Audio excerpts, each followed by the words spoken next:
إلا بالله العلي العظيم. أعوذ بالله من الشيطان اللعين الرجيم. بسم الله الرحمن الرحيم. الحمد لله الذي هدانا لهذا فما كنا لنهتدي لولا أن هدانا الله. لقد جاءت رسل ربنا بالحق. ثم الصلاة والسلام والتحية والإكرام على النبي الأمي المكي المدني القرشي الهاشمي على أشرف الأنبياء والمرسلين سيدنا وحبيب قلوبنا وطبيب نفوسنا مولانا مولى الثقلين جد الحسن والحسين أبي القاسم محمد. اللهم صل على محمد وآل محمد. ولعنة الله على أعدائهم أجمعين. أما بعد فقد قال الله تبارك وتعالى في كتاب الحكيم والقرآن المجيد والقرآن الحكيم. بسم الله الرحمن الرحيم. إنا هديناه السبيل إما شاكرا وإما كفورا. صلوات اللهم صل على محمد وعلى محمد. عزیزو، سب سے پہلے میں پروردگار کا شکر گزار ہوں کہ جس نے مجھے مدرسہ حالی سینٹر میں مجلس پڑھنے کا شرف بخشا. عزیزو، میں نے جس آیت کریمہ کی تلاوت کا شرف حاصل کیا اس میں خداوند عالم ارشاد فرما رہا ہے، بے شک میں نے اس کو راستے کی ہدایت کر دی ہے، چاہے شکر گزار بن جاؤ یا کفران نعمت کرنے والے بن جاؤ. عزیزو، خالق کائنات نے انتظام ہدایت کیا.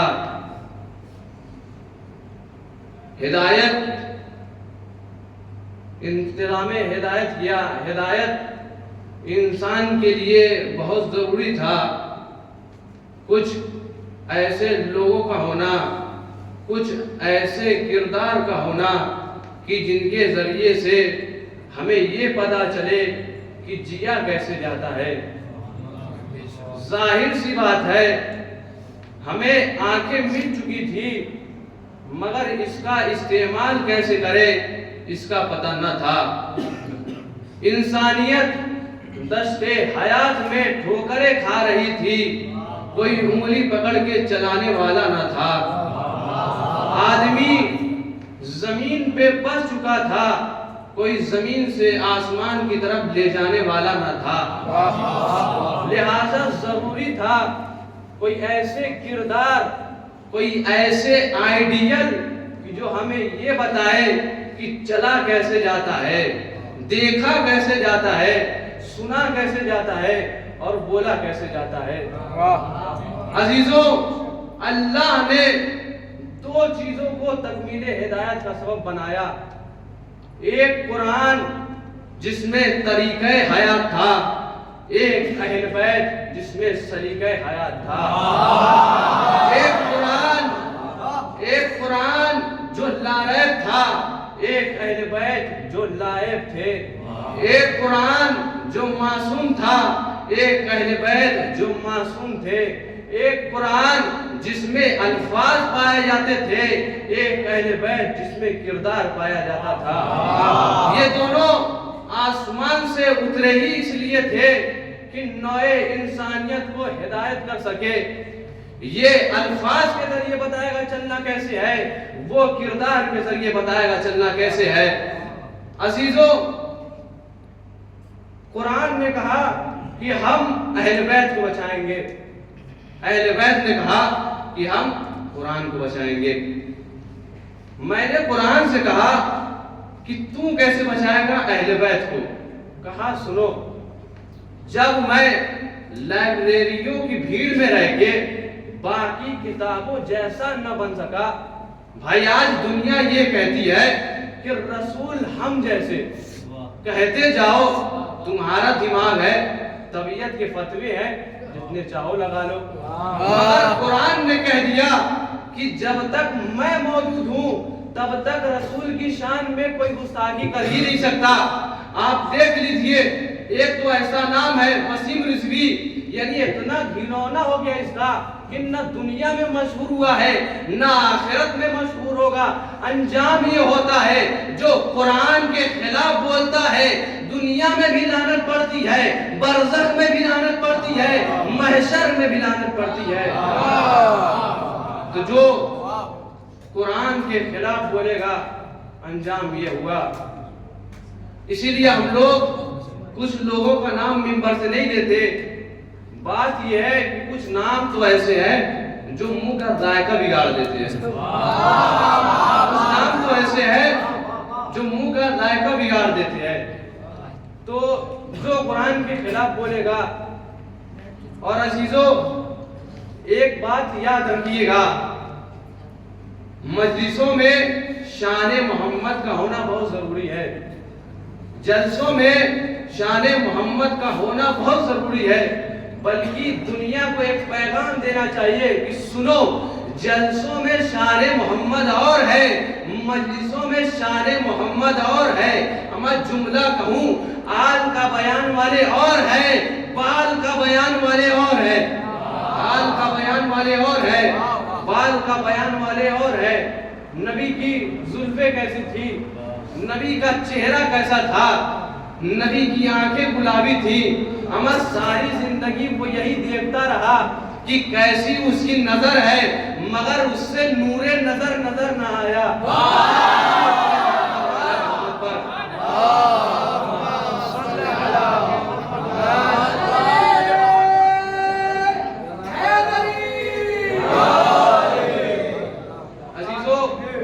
خداوند عالم نے قرآن مجید میں ارشاد فرمایا وَإِذِ ابْتَلَىٰ إِبْرَاهِيمَ رَبُّهُ بِكَلِمَاتٍ فَأَتَمَّهُنَّ، اللہ نے ابراہیم کا امتحان لیا، ابراہیم امتحان میں کامیاب ہو گئے۔ عزیزو، جناب ابراہیم کا جو سب سے پہلے امتحان ہوا تھا وہ اس وقت ہوا تھا جب جناب ابراہیم میدان میں بکریاں چرا رہے تھے۔ آپ نے یہ واقعہ سنا ہوگا، بس نتیجہ پیش کرنا ہے آپ کی خدمت میں۔ تو ایک خوبصورت نوجوان آیا، اس نے کہا سبوح قدوس رب الملائکۃ والروح۔ یہ ذکر جناب ابراہیم کو اتنا اچھا لگا کہ آپ نے کہا کہ ایک مرتبہ پھر کہہ دے یہ آدھی بکریاں تیری۔ اس نے پھر کہا سبوح قدوس رب الملائکۃ والروح۔ اب جناب ابراہیم نے کہا کہ اچھا تجھے بکریوں کو چرانے کے لیے غلام کی بھی ضرورت ہوگی۔ ایک مرتبہ پھر کہہ دے۔ اس نے پھر کہا سبوح قدوس رب الملائکۃ والروح۔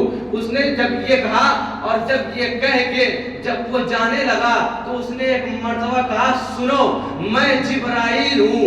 اما جب بشری حالت میں جبرائیل کا نور ابراہیم جیسا نبی نہیں پہچان سکا تو آج کل کے اندھے ملا سے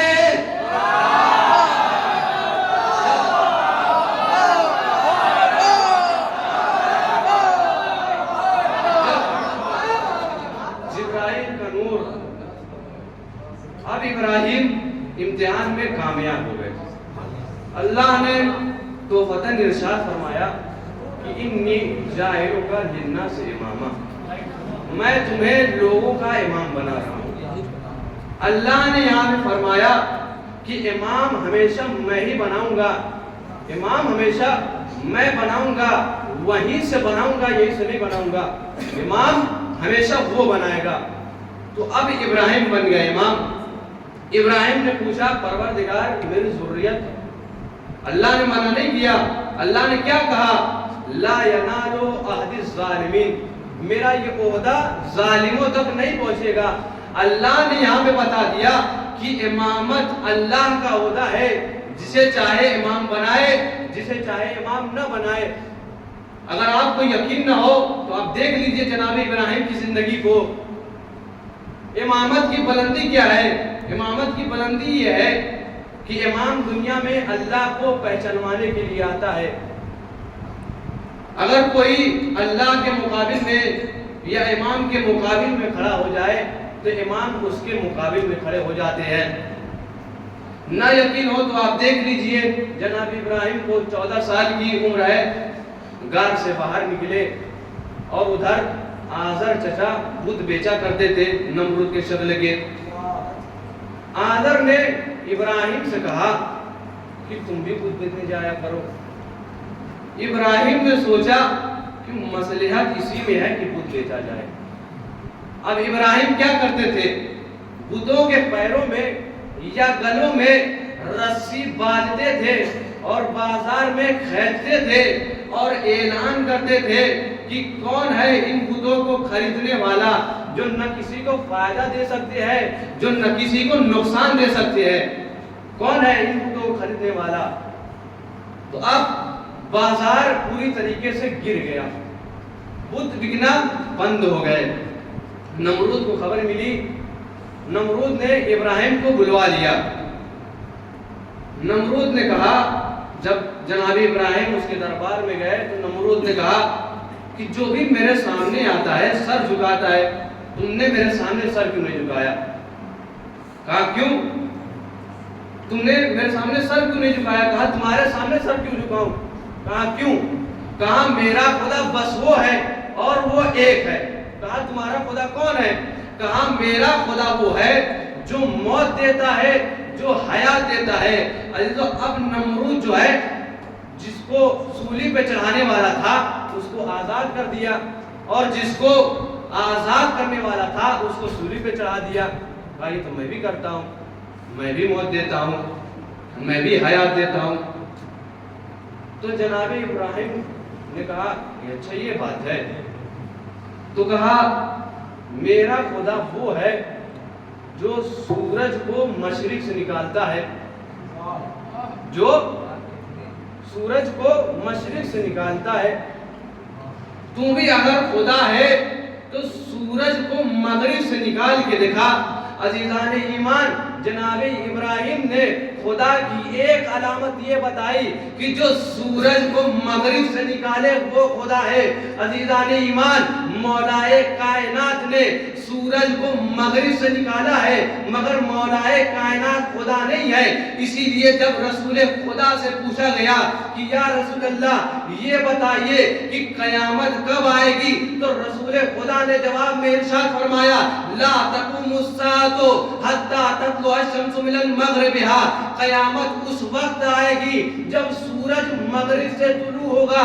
عزیزان ایمان، علی کا کمال یہ نہیں تھا کہ علی نے سورج کو مغرب سے نکالا، علی کا سب سے بڑا کمال یہ تھا کہ علی نے سورج کو بھی مغرب سے نکالا اور قیامت بھی نہیں آنے دی۔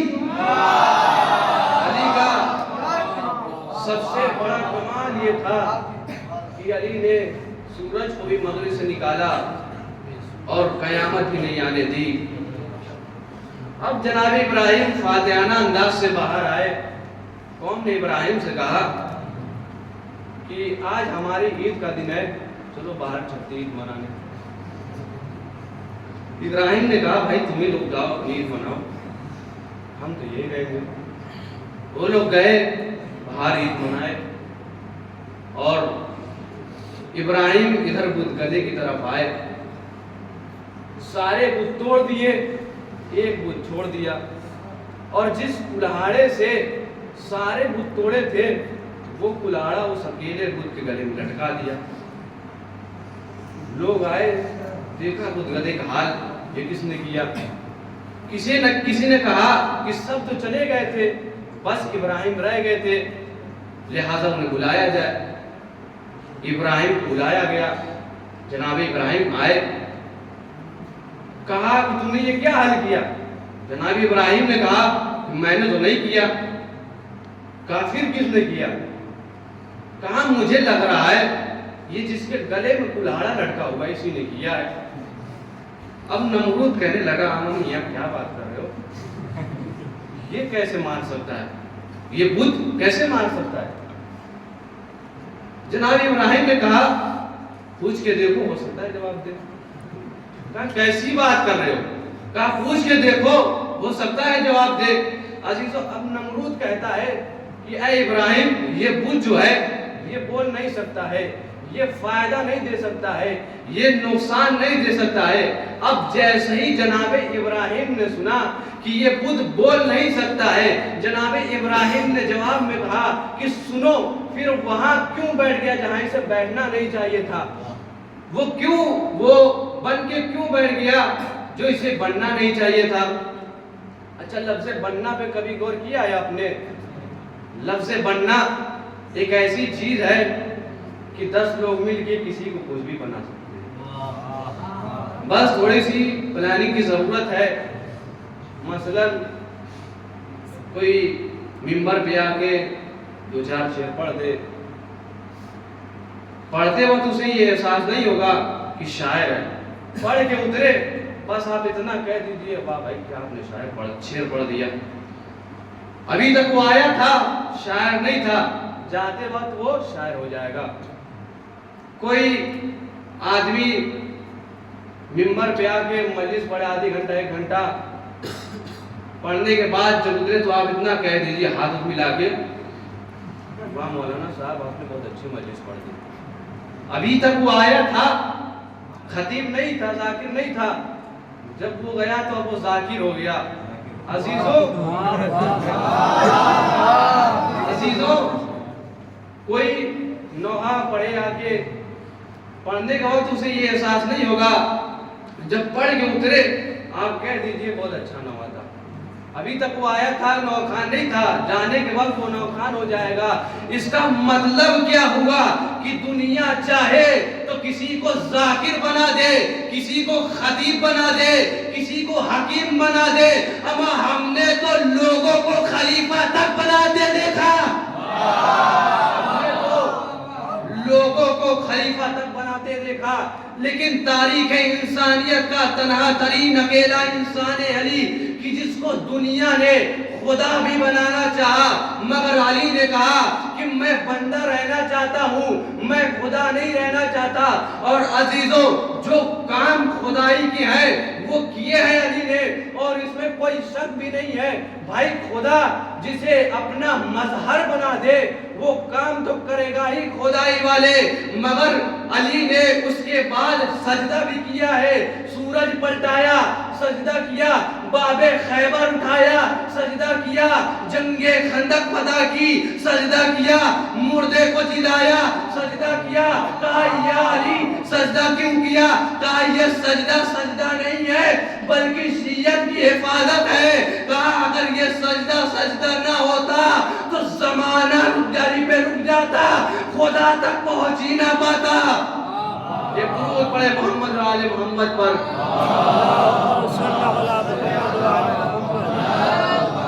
عزیزو مولا کائنات نے ہر مقام پہ سجدہ کر کے بتایا کہ میں خدا کا بندہ ہوں، خدا نہیں ہوں۔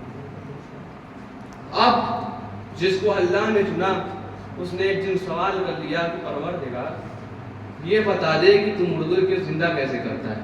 کہا کیوں یقین نہیں ہے؟ کہا یقین ہے، اطمینان قلب کے لیے پوچھ رہا ہوں۔ کہا تو ایسا کرو، خذ ارباتم من الطیر، پرندوں میں سے 4 پرندے پکڑو، ان کو خود سے مانوس کرو، کاٹو، الگ الگ پہاڑ پہ بکھیر دو، تم جیسے ہی بلاؤ گے سب کے سب پرندے واپس آ جائیں گے۔ پروردگار خود مارتا، خود جلا کے دکھاتا کہ ایسے مارتا ہوں، ایسے زندہ کرتا ہوں، یہ ابراہیم کو ذمہ داری کیوں سونپی؟ کہا ابراہیم کو ذمہ داری نہیں سونپی بلکہ امامت کی عظمت بتا رہا ہوں کہ جب بھی کسی کالی کوٹری میں کوئی امام بنانے بیٹھے تو کم سے کم اتنا ذہن میں آئے کہ امام ہرکس و ناقص نہیں ہوتا، امام وہ ہوتا ہے جو اگر مردے کو بلائے تو مردہ زندہ ہو کے چلا آئے۔ امام وہ ہوتا ہے جو اگر مردے کو بلائے تو مردہ زندہ ہو کے چلا آئے. اب جناب ابراہیم نے مردے کو کیسے زندہ کیا؟ تو تاریخ کہتی ہے. اچھا یہ بتائیے جن پرندوں کو جناب ابراہیم نے کاٹا وہ کون سے پرندے تھے؟ تاریخ کہتی ہے مرغ، مور، گدھ، کبوتر. کیا کیا؟ چاروں کو کاٹا، ان کی چونچ کو ہاتھ میں رکھا اور رکھنے کے بعد ان کو کیما کیا اور کیما کر کے ان کو الگ الگ پہاڑ پہ بکھیر دیا. اب جب جناب ابراہیم نے جب ان سب پرندوں کو الگ الگ پہاڑ پہ بکھیر دیا، اب جناب ابراہیم آواز دیتے ہیں. اب جناب ابراہیم جیسے ہی آواز دیتے ہیں سب کے سب پرندے دوڑتے ہوئے چلے آتے ہیں. اب عزیزان ایمان ان پرندوں میں کچھ حلال ہے کچھ حرام ہے. حلال حرام پرندے مرنے کے بعد ایک جگہ رہے، جب زندہ ہو کے آئے تو حلال حلال رہا، حرام حرام رہا. اب بھی نہیں غور کیا رسول کے برابر میں لیٹنے پہ نہ اترائیے. جب محشر کے میدان میں آئیں گے حلال حلال ہوگا، حرام حرام ہوگا.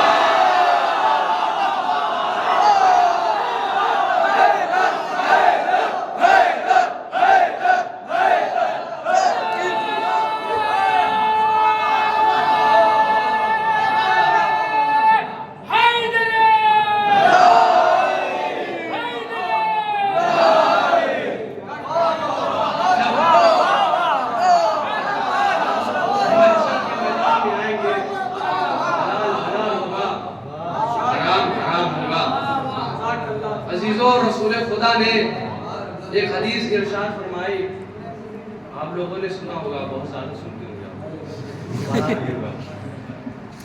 انی تارکم فیکم الثقلین، میں تمہارے درمیان دو گرا قدر چیزیں چھوڑے جا رہا ہوں. ایک قرآن، دوسری میری اطاعت. یہ دونوں کبھی جدا نہیں ہوں گے. اس سے ہم کیا سمجھتے ہیں کہ قرآن اور اہل بیت کبھی جدا نہیں ہوں گے. مطلب کیا ہے؟ کہا قرآن جہاں ہوگا وہاں اہل بیت کی کوئی ایک فرد کھڑی ہوگی. یہ مطلب ہے. کہا کہ جہاں قرآن ہوگا وہاں اہل بیت کی کوئی ایک فرد کھڑی ہوگی. بھائی قرآن کو جدا نہیں ہونا ہے نا اہل بیت سے، تو کیا یہ مطلب ہے؟ کہا مطلب یہ ہے کہ شان قرآن اور شان اہل بیت میں کوئی فرق نہیں ہے. جیسا قرآن ویسے ہی اہل بیت. اما جملہ کہوں اگر اس کا مطلب یہ ہے کہ جیسا قرآن ویسے ہی اہل بیت، اگر اہل بیت کی سیرت کو لکھ دیا جائے تو قرآن، اور قرآن کو جسم دے دیا جائے تو اہل بیت. پڑھے محمد والے محمد پر.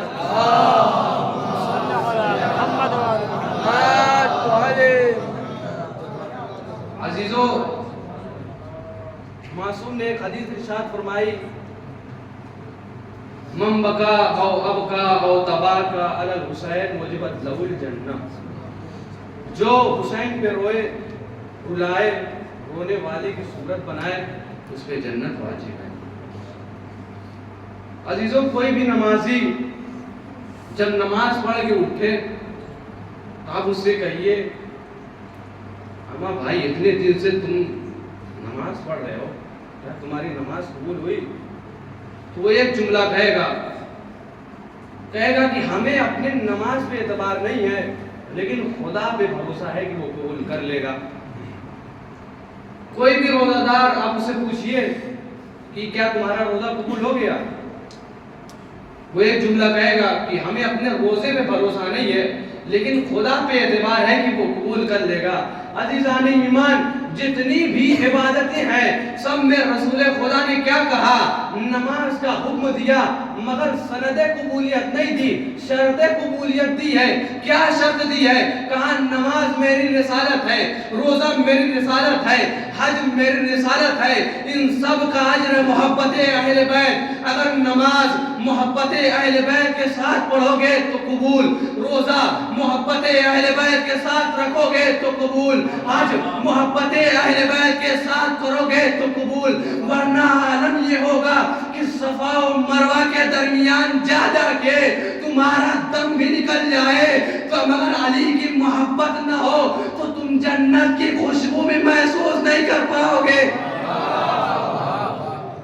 تم اگر علی کی محبت نہ ہو تو تم جنت کی خوشبو بھی محسوس نہیں کر پاؤ گے۔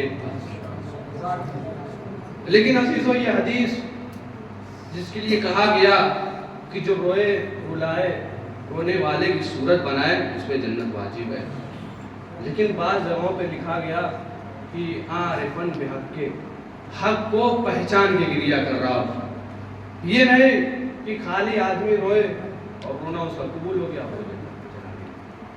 کہا کہ حق کو پہچان کے گریہ کر رہا ہو۔ اب کچھ لوگ ہم پہ اعتراض یہ کرتے ہیں کہ بھائی صاحب آپ نے تو پڑھ دیا کہ جو روئے رلائے ٹھیک ہے، لیکن یہ رونے والی صورت بنائے یہ تو ایک اعتبار سے دیکھا جائے تو ریاکاری ہوئی، دکھاوا ہوا۔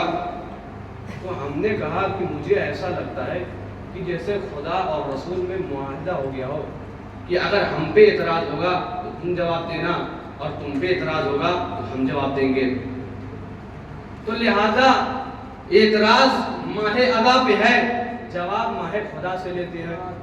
تو جو صاحب یہ کہہ رہے تھے کہ رونے والے کی صورت بنانا یہ ریاکاری ہے، دکھاوا ہے، ہم نے انہی کو ماہ مبارک رمضان میں دیکھا، چہرہ اترا ہوا تھا۔ میں نے پوچھا کیا ہوا بھائی روزہ ہوگا؟ کہا نہیں بھائی۔ کہا تب چہرہ کیوں اترا ہوا؟ کہا سرکار کیونکہ بیمار ہے، بخار کے عالم میں ہے، روزہ نہیں رکھ پا رہے ہیں۔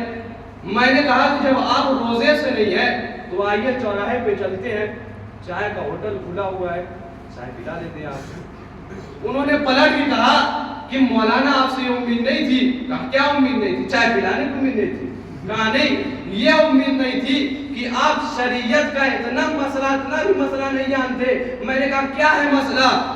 کہا شریعت نے حکم دیا ہے کہ اگر کوئی انسان روزہ نہیں رکھ رہا ہے تو جب روزہ دار کے درمیان جائے تو روزہ دار کی صورت بنا کے جائے۔ میں نے پلٹ کے کہا کہ یہ تو ریاکاری ہوئی، یہ تو دکھاوا ہوا، بھائی آپ روزہ ہے نہیں پھر روزہ دار کی صورت بنا کے کیوں جا رہے ہیں؟ اس نے کہا کہ پروردگار اسے وہی ثواب دے گا جو روزہ رکھنے والے کا ثواب ہے۔ میں نے کہا عزیزان ایمان، فرض ادا کی یہی عظمت ہے، تم رو نہیں رہے ہو، رلا نہیں رہے ہو، رونے والے کی صورت بناؤ، اسی پہ جنت واجب ہے۔ ایک درود پڑھے محمد و آل محمد پر۔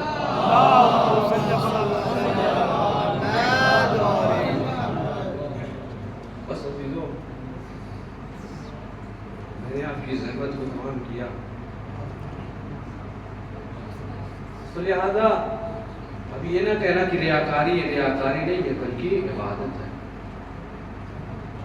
اور عزیزو یہ بات ثابت کی گئی کہ جو لوگ مجلسوں میں نہیں گریا کرتے، نہیں آنسو بہاتے، ان کی وجہ بتائی گئی ہے کہ جن لوگوں کا دل سخت ہو جاتا ہے، پتھر ہو جاتا ہے، پھر ان کی آنکھوں سے آنسو نہیں آتا، اس کی وجہ بتائی گئی کہ جب تم چاہتے ہو کہ اگر تم چاہتے ہو کہ تمہاری آنکھوں سے آنسواں پڑے اور تمہارا دل نرم ہو جائے تو کبھی اپنے دسترخوان پہ یتیموں کو کھانا کھلانا، تمہارا دل بہت نرم ہو جائے گا۔ عزیزو ایک عیسائی، اس کی بیٹی مریض ہو گئی،